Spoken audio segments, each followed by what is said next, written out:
Assalamualaikum warahmatullahi wabarakatuh.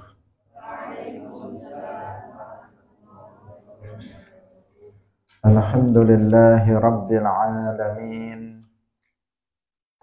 Lahun ni'matu wa lahul fadlu wa lahus sana'ul hasan.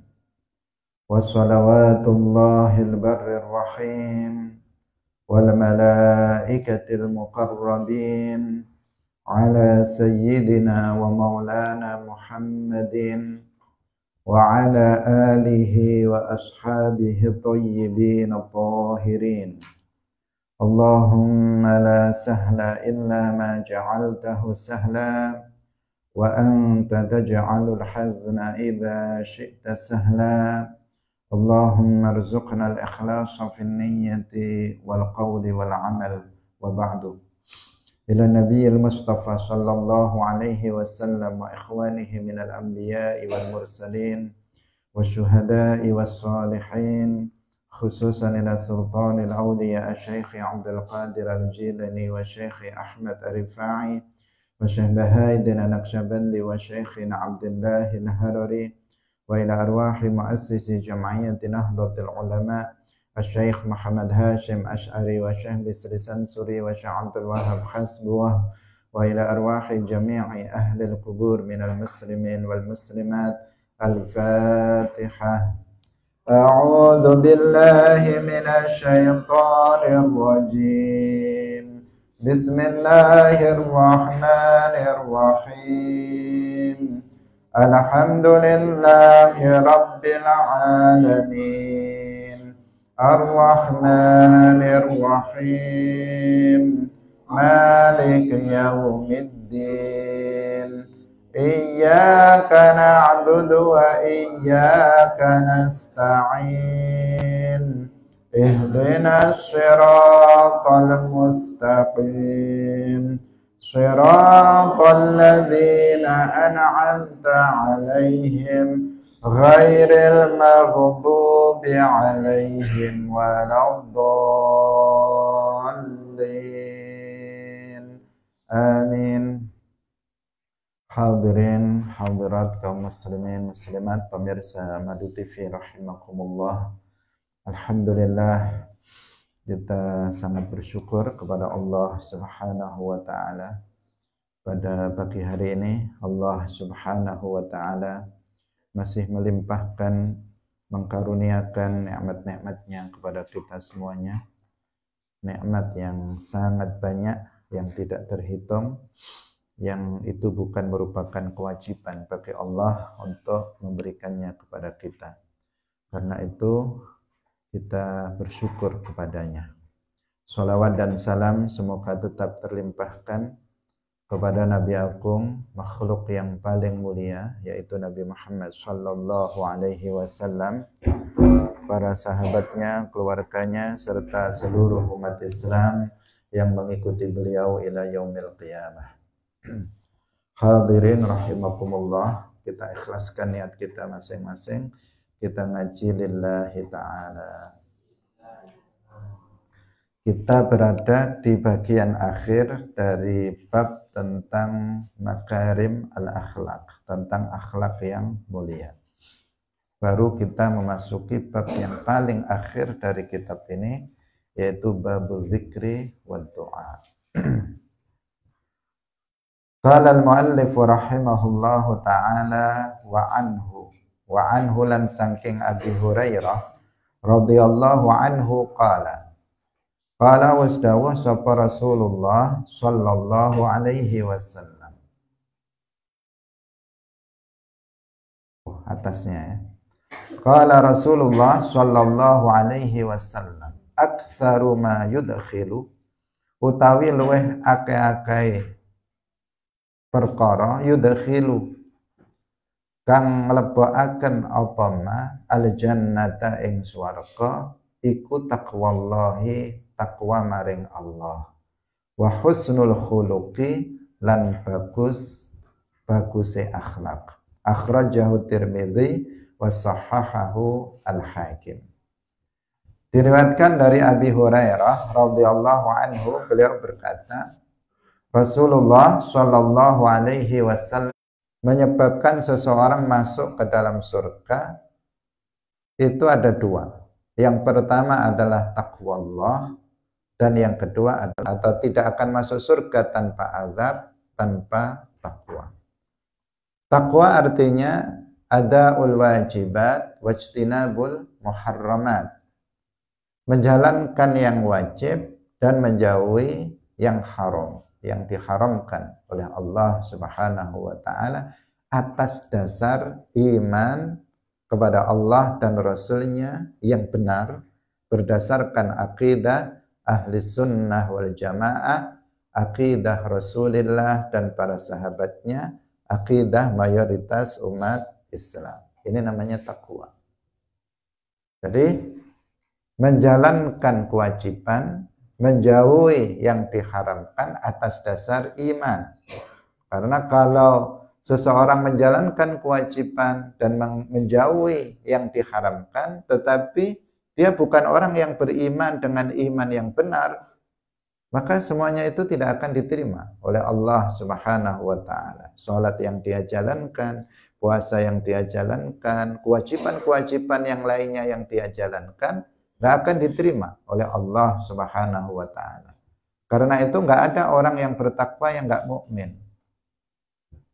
Orang Wahabi yang meyakini keyakinan tasbih dan tajsim, meskipun mereka secara zahir menjalankan kewajiban-kewajiban dan meninggalkan yang diharamkan, mereka nggak bisa menjadi orang yang bertakwa. Kenapa? Karena amal ibadah yang mereka lakukan itu nggak sah karena akidah mereka itu rusak. Maka ketika kita bicara takwa, artinya kita juga bicara iman, karena iman adalah dasar dari ketakwaan. Yang banyak memasukkan seseorang ke dalam surga adalah takwa. Artinya takwa atas dasar iman yang benar. Menjalankan kewajiban, meninggalkan perkara yang diharamkan atas dasar iman yang benar. Inilah yang menjadi asas, menjadi dasar seseorang masuk ke dalam surga. Secara rinci kita katakan bahwa iman itu adalah kunci masuk surga. Tanpa iman seseorang nggak akan masuk surga. Sedangkan takwa adalah kunci masuk surga tanpa azab. Kalau ingin seseorang masuk surga tanpa diazab terlebih dahulu, maka dia harus menjalankan syariat dengan menjalankan semua kewajiban dan meninggalkan semua yang diharamkan. Dan iman dan takwa, iman takwa itu hanya bisa diperoleh seseorang, dijalankan oleh seseorang apabila seseorang berilmu agama.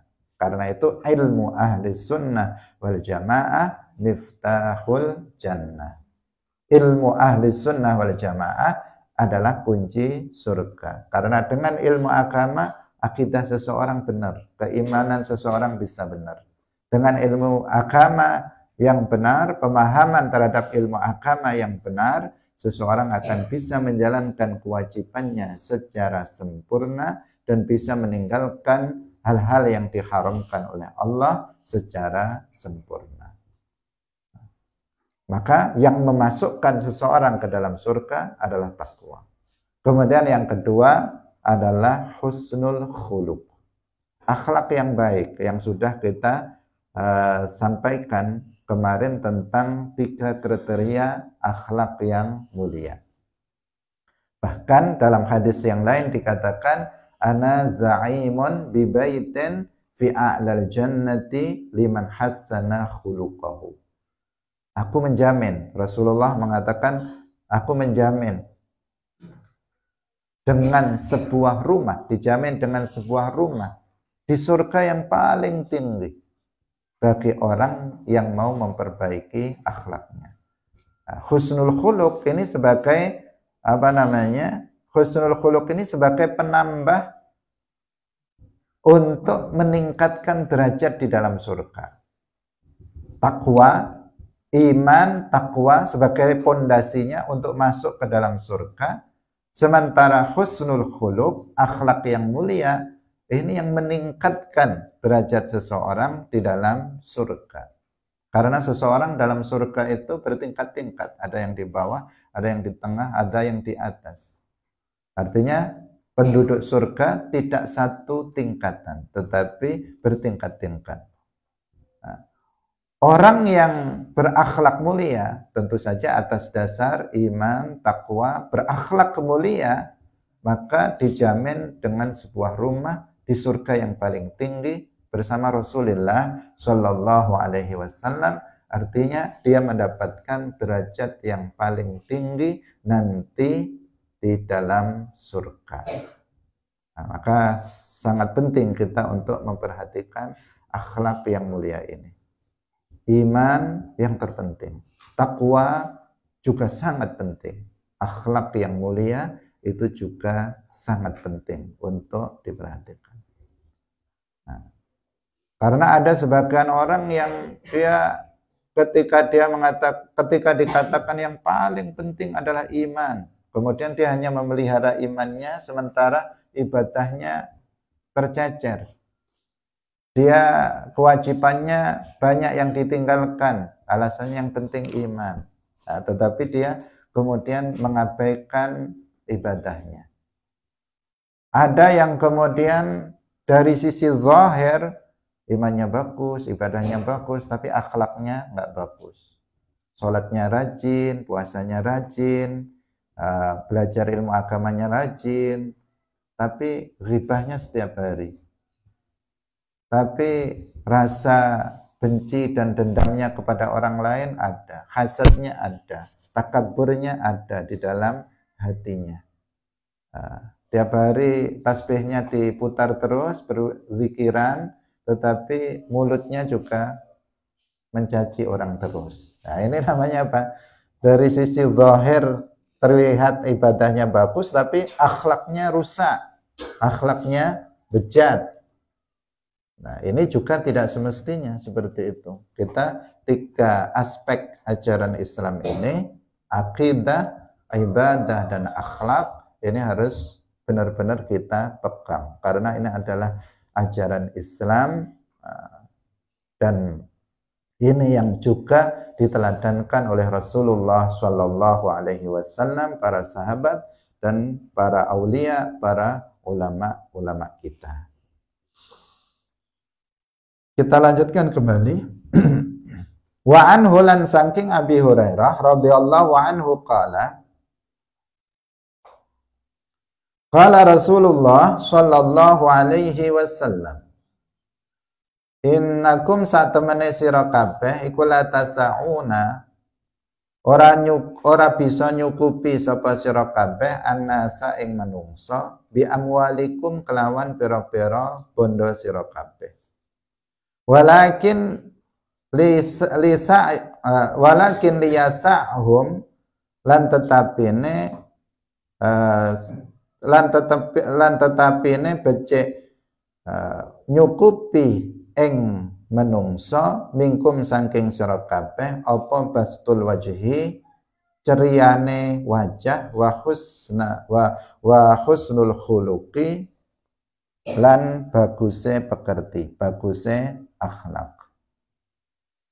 Rasulullah Shallallahu Alaihi Wasallam bersabda, sesungguhnya kalian tidak akan bisa mencukupi manusia dengan harta benda yang kalian miliki. Tetapi hendaknya kalian itu bisa mencukupi mereka dengan wajah yang berseri-seri dan akhlak yang baik. Akhrajahu Abu Ya'la wa sahahahu Al-Hakim. Nah, ini penting untuk diperhatikan. Orang lain terhadap kita, itu akan lebih senang apabila kita itu berakhlak mulia kepadanya.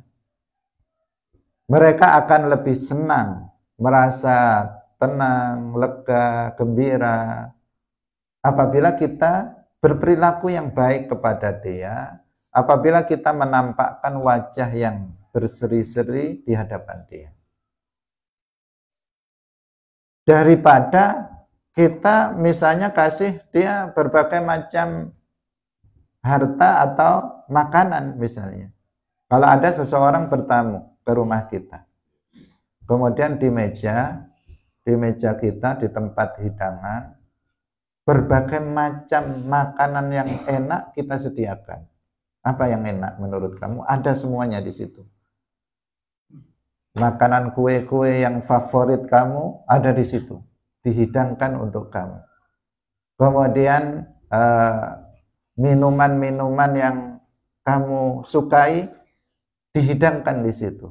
Tetapi tuan rumahnya cemberut. Tuan rumahnya wajahnya cemberut, akhlaknya nggak bagus. Dia datang nggak ramah sekali.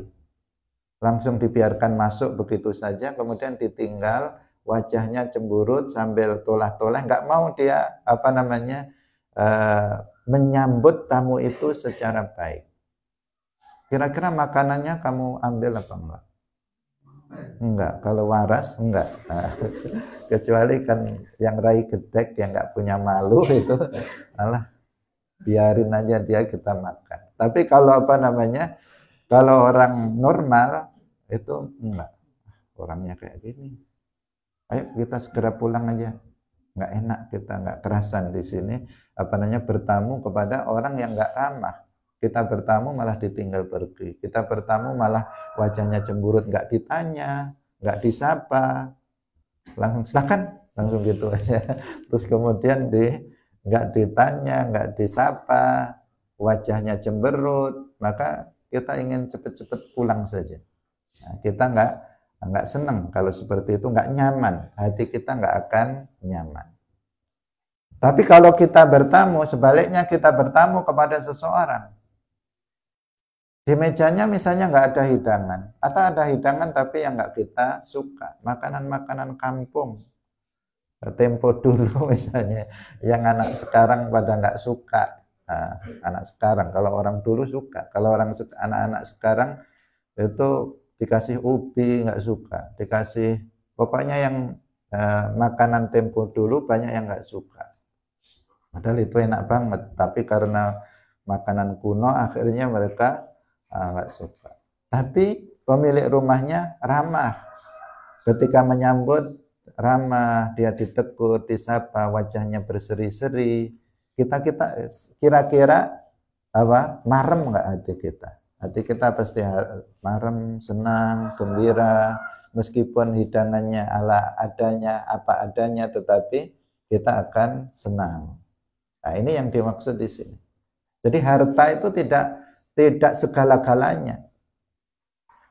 Tidak segala-galanya. Kita memberikan seseorang harta benda yang banyak, tetapi kalau kita nggak baik akhlaknya kepada dia, kalau kita itu nggak ramah kepada dia, maka orang nggak akan senang dengan hal yang seperti itu.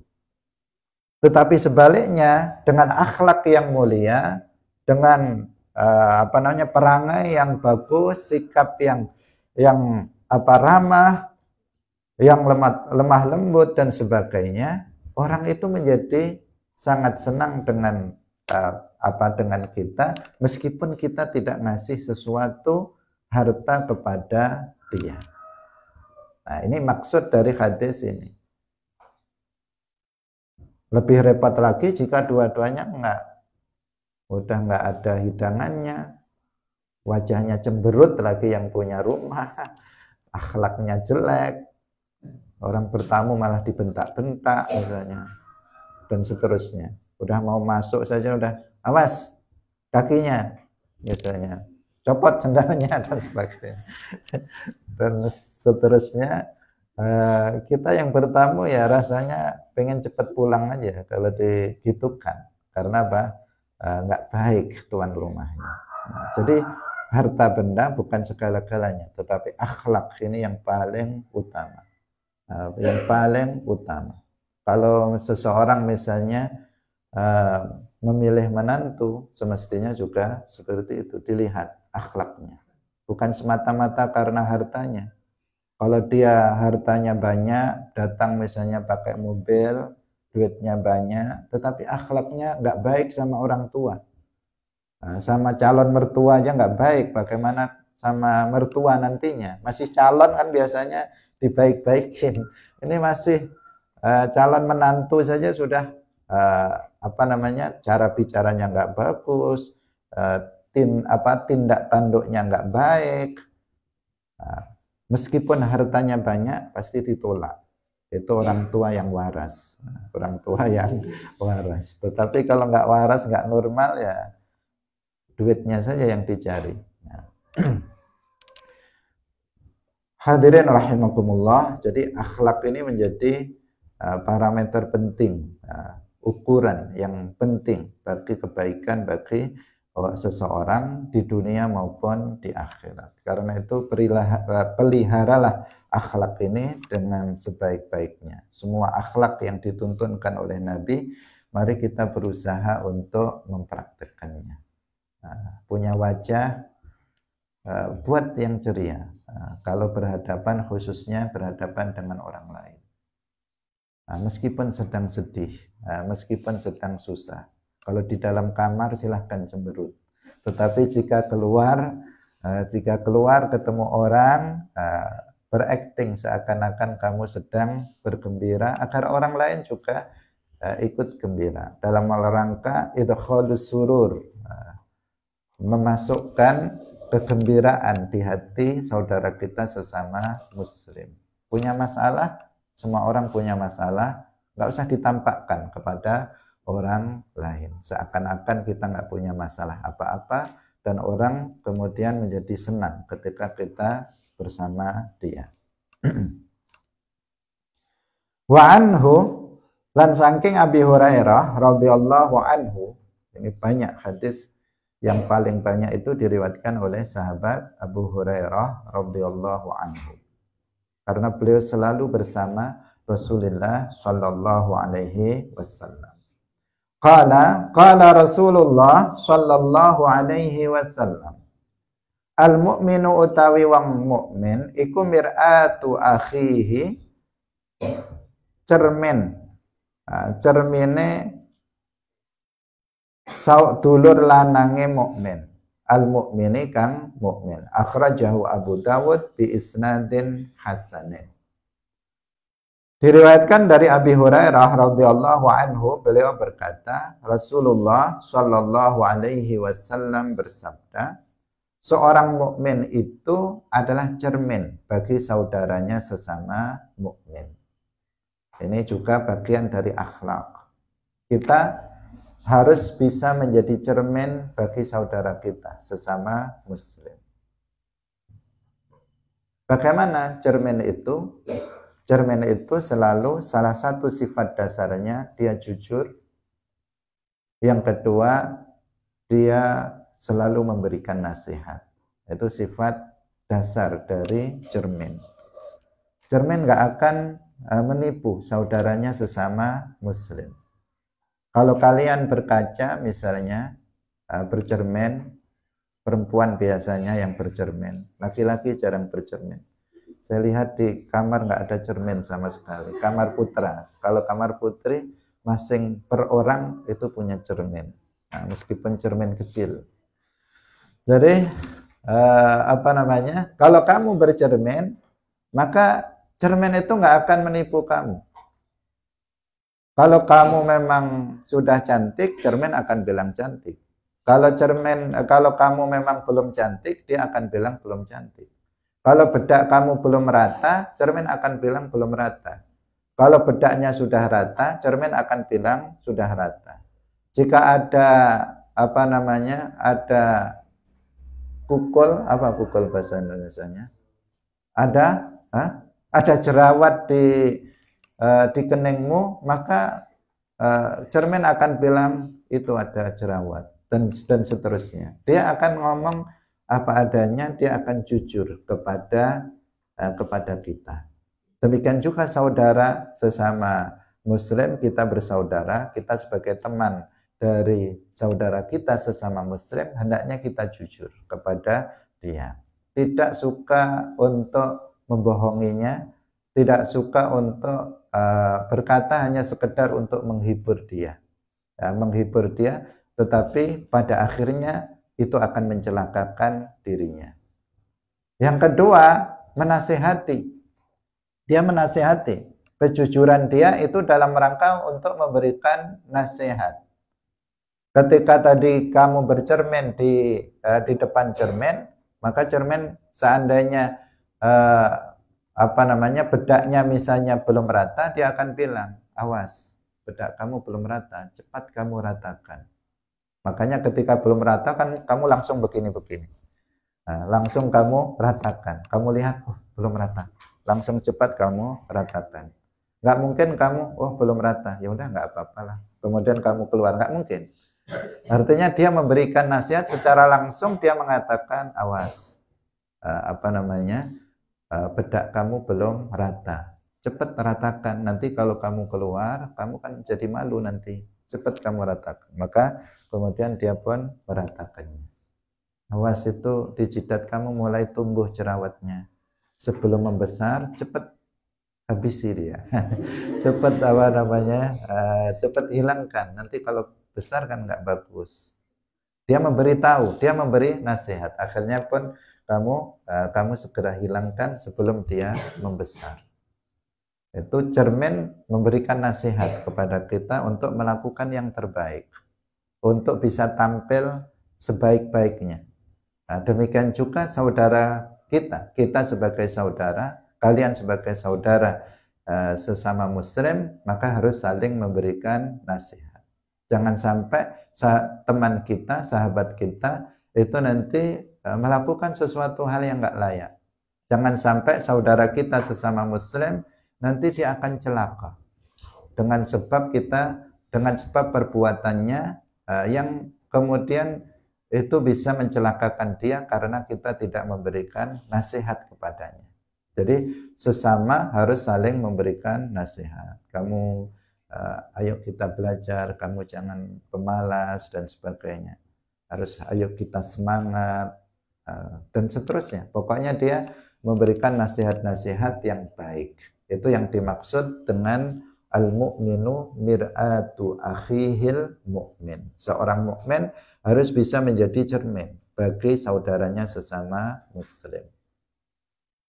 Paham? Masing-masing dari kita. Misalnya Azim harus bisa menjadi cermin bagi Barizi. Barizi harus bisa menjadi cermin bagi Riki. Riki harus bisa menjadi cermin bagi Ipan dan seterusnya. Harus menjadi cermin, jangan menjadi bukan cermin, tetapi memberikan nasihat. Nah, tetapi kita sebagai saudara, yang teman kita sudah memerankan dirinya menjadi cermin bagi kita, kita harus siap untuk menerima nasihat-nasihatnya, karena cermin dengan kejujuran dan nasihatnya akan membawa kebaikan bagi kita. Jangan nggak terima kamu bercermin, kemudian ternyata wajah kamu jelek, kemudian cerminnya kamu banting. Ini cermin apa ini? Nggak jujur ini cermin. Malah dirusak, dipecah cerminnya. Saya bercermin di sini tetap jelek. Cermin pakai itu jelek lagi. Ini cerminnya, kacanya kayaknya kurang bersih ini, dan seterusnya. Jadi yang disalahkan apa? Cerminnya. Nah, ini lagi-lagi nggak waras ini orangnya. Ketika dia yang bermasalah, tetapi yang dipermasalahkan adalah cerminnya. Ketika dia diberi nasihat oleh saudaranya, malah yang memberi nasihat malah disalahkan. Semestinya dia berterima kasih, dia senang punya teman yang suka usil memberikan nasihat kepada kita. Karena pada umumnya dalam kehidupan kita sehari-hari, kita pada umumnya hawa nafsu kita nggak senang jika diberi nasihat. Nah, jika diberi nasihat oleh saudara, teman kita, apalagi yang ngasih nasihat anak kecil, apalagi yang ngasih nasihat itu junior, kebanyakan kita berat, hati kita ini berat. Gimana anak kecil kok ngasih nasihat saya? Misalnya kamu sudah kelas 3, anak kelas 2 kok ngasih nasihat saya. kelas 2 dikasih nasihat anak kelas 1. Rasanya gimana gitu. Secara umum hawa nafsu kita kurang terima.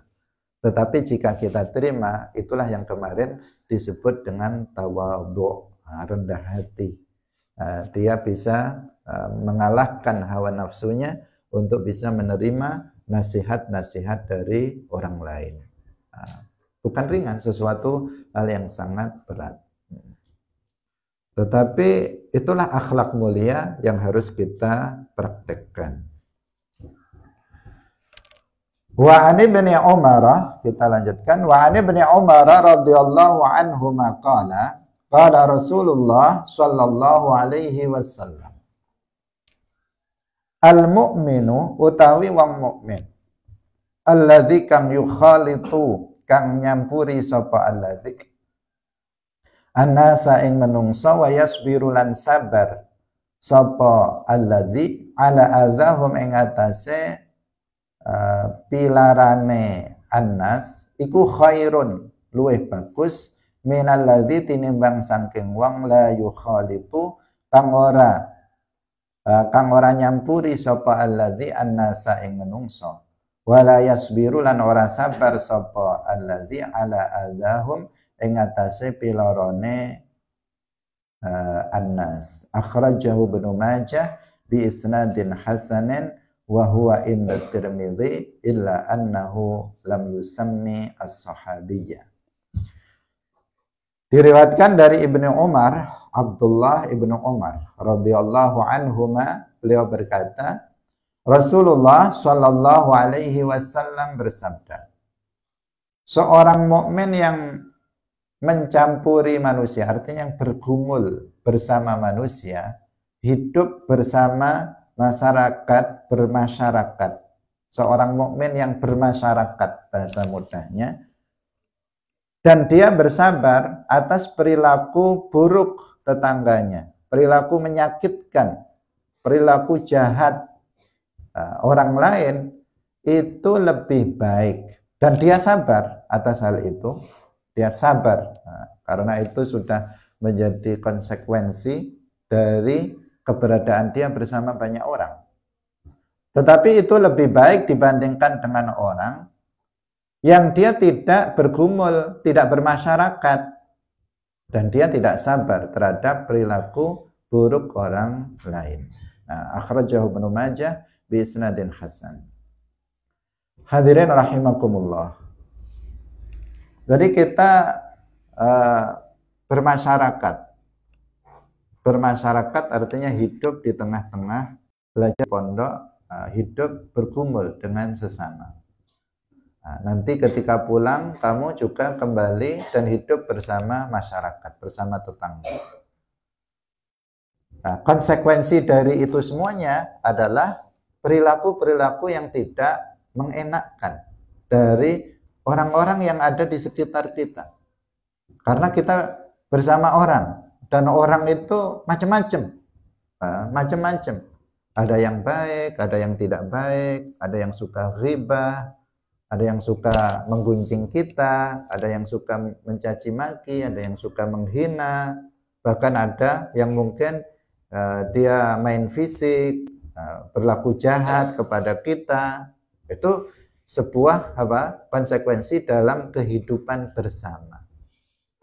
Termasuk dalam lingkungan kecil pondok pesantren seperti ini. Jenisnya manusia itu beda-beda, apalagi di sini. Ada yang dari Sumatera Utara, sifatnya kayak begitu. Ada dari Riau, sifat umumnya seperti itu. Karena ada sifat namanya sifat umum. Sifat umum. Sifat umum ini sifat yang terbentuk oleh lingkungan. Oleh lingkungan itu. Ada orang Sulawesi kayak begitu. Sifat umumnya. Ada yang orang mana lagi ini? Macam-macam, dari Lampung kayak seperti itu dan seterusnya. Ada sifat-sifat yang dia terbentuk karena tradisi tradisi lingkungan daerah. Orang Jawa juga kayak begitu. Ada plus minusnya. Ketika itu berkumpul, orang yang nggak terbiasa itu dia bisa tersakiti hatinya. Terkadang dia nggak sengaja menyakiti, tapi dia tersakiti. Padahal sebenarnya itu hal yang biasa di daerah dia, tetapi nggak biasa di daerah temannya dan seterusnya. Itu yang kita maksud, bahwa kita datang dari berbagai macam daerah, belum lagi sifat dasar manusia sendiri-sendiri, tabiat setiap orang itu beda-beda. Beda. Sobri kayak apa orangnya, kemudian Ali kayak apa orangnya, itu beda-beda. Dan itu menunjukkan kekuasaan Allah yang sangat agung, keagungan kekuasaan Allah, bahwa manusia memiliki tabiat yang berbeda-beda. Konsekuensi dari itu, bahwa kita hidup bersama orang yang macam-macam, itu adalah perilaku yang tidak mengenakkan yang akan kita dapatkan. Dan di pondok seperti ini adalah pembelajaran bermasyarakat yang sangat bagus, yang sangat baik. Kenapa? Karena orangnya itu lebih bermacam-macam dibandingkan apabila nanti kita pulang kampung. Kalau kamu nanti pulang kampung, orangnya mungkin nggak begitu jauh berbeda satu dengan yang lainnya, tetapi tetap memiliki tabiat sendiri-sendiri setiap orang. Tapi kalau sekarang di sini, di pondok ini, maka orangnya dari berbagai macam suku, bahasanya beda-beda, dari berbagai macam daerah. Ini lebih kompleks. Nah, ketika kita sukses di pondok misalnya, maka kita bisa sukses ketika nanti kita sukses dalam bermasyarakat. Nanti ketika kita pulang ke rumah. Nah, lebih bisa menjadi media kita untuk berlatih bermasyarakat. Nah, karena itu pondok pesantren itu sebagai media pendidikan yang sangat penting bagi umat Islam, terutama nanti ketika terjun di masyarakat. Hadirin yang dirahmati oleh Allah Subhanahu wa Ta'ala. Jadi konsekuensi dari kita bergumul dan bermasyarakat itu ada orang yang menyakiti kita, ada orang yang suka menghina kita, ada orang yang suka menghibah kita dan seterusnya. Pokoknya selain senang ada sakitnya. Itu akibat dari kita bermasyarakat. Beda kalau kamu menyendiri, kamu hidup sendiri, pergi ke sana, ke tengah hutan sana, buat rumah di sana, nggak punya tetangga, hidup sendiri, maka kamu akan tenang, nggak ada orang yang menghibah kamu, nggak ada orang yang menghina kamu. Siapa yang mau menghina kamu? Kamu nggak punya tetangga. Nggak ada yang menghibah kamu, tenang, nggak ada orang yang mencaci maki, nggak ada orang yang menghibah, nggak ada orang yang menghina kamu. Karena tetangganya monyet-monyet itu, kemudian binatang-binatang, tumbuhan, sehingga mereka tidak mau menggunjing kamu. Nah, itu namanya la yukhalitun nas. Dia tidak bermasyarakat. Mana yang lebih baik? Nah, mana yang lebih baik di antara keduanya? Yang lebih baik di sini adalah apabila dia mau bergumul dengan manusia dan dia sabar. Nah, dia sabar menghadapi perilaku yang tidak baik dari orang lain. Itu yang lebih baik. Ada ketentuannya apa? Dia bergumul dengan masyarakat dan dia sabar menghadapi perilaku jahat, perilaku buruk dari orang lain. Itu lebih baik dibandingkan dengan apabila dia menyendiri, yang otomatis dia nggak ada orang yang menyakiti dia. Gimana nggak sabar? Wong dia nggak ada orang yang menyakitinya. Nggak teruji kesabarannya. Karena nggak ada orang yang bersama dia. Memang secara umum dalam hadis yang lain itu disebutkan bahwa suhbatul khair itu khairun minal wahdah. Wal wahdah khairun min suhbatis su. Berteman, berteman yang baik, berteman dengan teman yang baik, itu lebih baik dibandingkan dengan sendirian. Tetapi sendirian itu lebih baik daripada bersahabat dengan orang yang buruk. Ini tidak bertentangan dengan hadis ini. Nah, tidak bertentangan dengan hadis yang ini. Artinya begini, kalau kita misalnya memiliki teman-teman yang baik, kita punya banyak teman yang baik, maka berteman dengan mereka itu lebih baik daripada kita sendiri. Tetapi apabila teman-teman kita itu misalnya semuanya orang-orang yang fasik, misalnya jarang sholat, mereka mabuk-mabukan dan seterusnya, mereka berjudi, pokoknya orang-orang fasik isinya, teman-teman kita semuanya seperti itu. Nah, jika kita itu bisa melakukan an-nahyu 'anil munkar, maka bergumul dengan mereka itu sesuatu yang baik.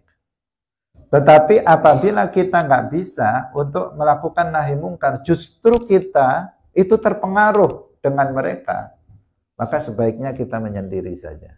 Nah, kita tidak bergumul dengan mereka, karena kita jika bergumul dengan mereka, justru kita nanti akan terpengaruh menjadi fasik seperti halnya mereka. Nah, ini maka berlaku hadis ini, bahwa al-wahdah khairun min suhbatis su. Sendiri itu lebih baik daripada kita bergumul dengan orang-orang, pertemanan dengan teman-teman yang buruk. Karena kemarin sudah kita bahas juga, al-mar'u ala dini khalilihi, bahwa seseorang itu akan mengikuti akhlak temannya. Falyanzur man yukhalil. Karena itu setiap kita harus memandang siapa teman kita. Harus kita lihat dengan siapa kita berteman. Karena teman kita itu cerminan dari kita sendiri. Kalau teman kita itu teman-teman yang buruk, biasanya kita juga jadi buruk. Kalau dia temannya adalah pemabuk, dia pun bisa ikut menjadi pemabuk. Jika teman-temannya itu adalah orang yang suka meninggalkan sholat, dia pun akan larut sebagai menjadi orang yang meninggalkan sholat. Nah, itu yang dimaksud al-mar'u ala dini khalilihi. Karena itu falyanzur man yukhalil. Seseorang harus melihat siapa, memandang. Dia harus memilih siapa yang dia jadikan sebagai teman. Nah, dipastikan bahwa teman kita adalah teman yang baik, yang akan membawa kita kepada kebaikan, menularkan kebaikannya untuk kita. Kalau kamu berteman dengan orang-orang yang semangat belajar, kamu pun menjadi semangat dalam belajar. Jika kamu berteman dengan orang-orang yang pemalas dalam belajar, kamu pun jadi orang yang pemalas dalam belajar. Kalau kamu berteman dengan orang yang yang suka melanggar peraturan, maka kamu pun akan menjadi sama seperti dia. Maka bertemanlah dengan teman yang baik. Sangat berpengaruh. Sehingga dikatakan as-sahibu sahib.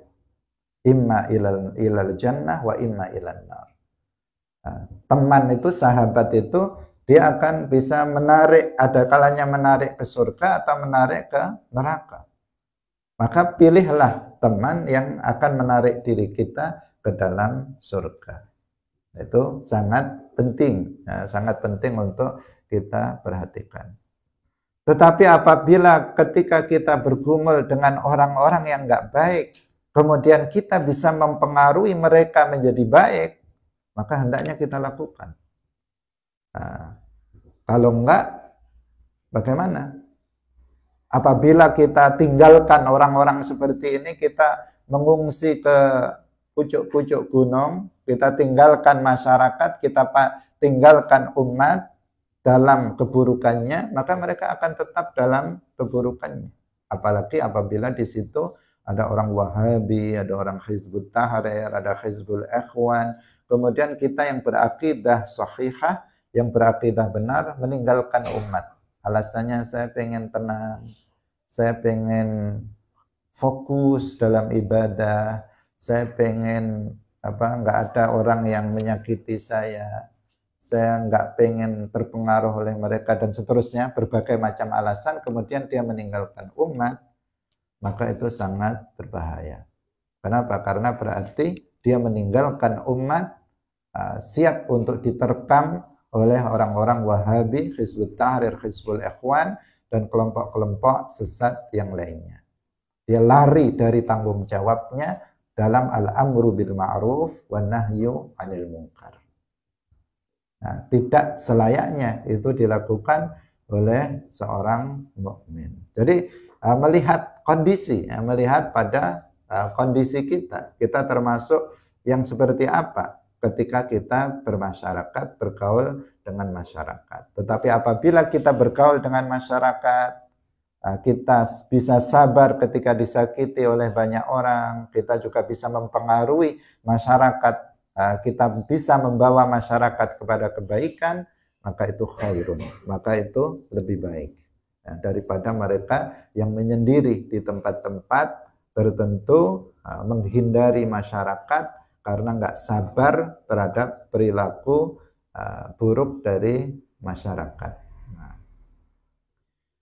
Hadirin yang dirahmati oleh Allah Subhanahu wa Ta'ala, karena ada sebagian orang yang melakukan itu sejak zaman dulu. Sejak zaman dulu ada sebagian orang yang melakukan perbuatan melakukan khalwat menyendiri dari masyarakat dan meninggalkan umat, sehingga mereka tetap dalam kebodohannya. Yang alim, yang berilmu pergi. Mereka yang harusnya melakukan al-amru bil ma'ruf wan nahyu 'anil munkar, mereka pergi dari masyarakat, sehingga terancam masyarakat dengan paham-paham yang menyimpang dan mereka tetap dalam kebodohan. Semestinya kita bisa mendidik mereka dengan mengajarkan mereka ilmu-ilmu agama mulai dari dasar, dari ilmu fardu ain, dididik dan seterusnya, sehingga masyarakat yang asalnya bodoh menjadi berilmu. Hadis yang terakhir. Wa an Ibnu Mas'ud radhiyallahu anhu qala Rasulullah sallallahu alaihi wasallam, Allahumma duh Gusti Allah kama ahsanta kaya oleh bagusi sapa panjenengan khalqi ing penciptaanku, artinya fisikku, fahassin mongko bagusana sapa panjenengan khuluqi ing akhlak ingsun. Rawahu Ahmad wa sahahahu Ibnu Hibban. Ini biasanya doa dibaca ketika kamu bercermin. Ketika kamu bercermin, kamu kemudian berdoa, Allahumma kama ahsanta khalqi fahassin khuluqi. Ya Allah, sebagaimana engkau memperindah, mempercantik fisikku, engkau jadikan saya sebagai orang yang cantik, yang tampan, yang bagus, maka demikian juga buatlah akhlakku itu menjadi baik. Jadi khalqun dan khuluqun. Kalau khuluq itu artinya akhlak, kalau khalqun artinya penciptaan. Penciptaan itu ya makhluk yang fisik kita ini. Sebagaimana engkau jadikan aku itu berfisik yang sempurna, yang bagus, tampan, cantik, demikian juga jadikanlah akhlakku itu juga baik. Karena secara umum manusia itu ya tampan, cantik. Secara umum. Jangan nanti ada yang bertanya, tapi saya nggak cantik, gimana nanti saya berdoanya? Nanti akhlak saya kayak wajah saya. Akhlak saya sehitam kulit saya. Nanti akhlak saya sejelek wajah saya. Kan jadi begitu. Enggak seperti itu. Secara umum penciptaan manusia itu adalah sempurna. Sejelek-jelek kalian masih lebih tampan daripada kera. Sejelek-jeleknya kalian masih lebih tampan daripada sapi, kambing, dan seterusnya. Artinya manusia secara umum itu diciptakan oleh Allah Subhanahu wa Ta'ala itu yang paling sempurna. di antara dibandingkan dengan makhluk-makhluk yang lainnya. Ini hanya sekedar tambahan karena takutnya ada yang membantah. Nanti saya berdoa seperti ini gimana? Wong saya wajahnya jelek misalnya. Nah, kamu tampan. Siapa yang bilang kamu jelek? Nah, kamu tampan, kamu cantik. Jika dibandingkan dengan binatang, jika dibandingkan dengan makhluk-makhluk yang lainnya, maka kamu itu adalah makhluk yang paling tampan dan paling cantik. Maka kita berdoa, Allahumma kama ahsanta khalqi fahassin khuluqi. Alhamdulillah kita sudah menyelesaikan bab at-targhib fi makarimil akhlak. Insyaallah besok kita akan masuk pada bab yang paling akhir dari kitab ini, yaitu bab zikri wa doa, bab yang menjelaskan tentang zikir dan doa. Semoga bermanfaat. Barakallahu fikum. Wallahu muwaffiq ila aqwamit thoriq. Wassalamualaikum warahmatullahi wabarakatuh. La ilaha illallah. Allahumma salli ala sayyidina Muhammad wa ala alihi wa sahbihi wa sallim. Rabbi ghfirli wa liwalidayya wa lil mu'minina wal mu'minat.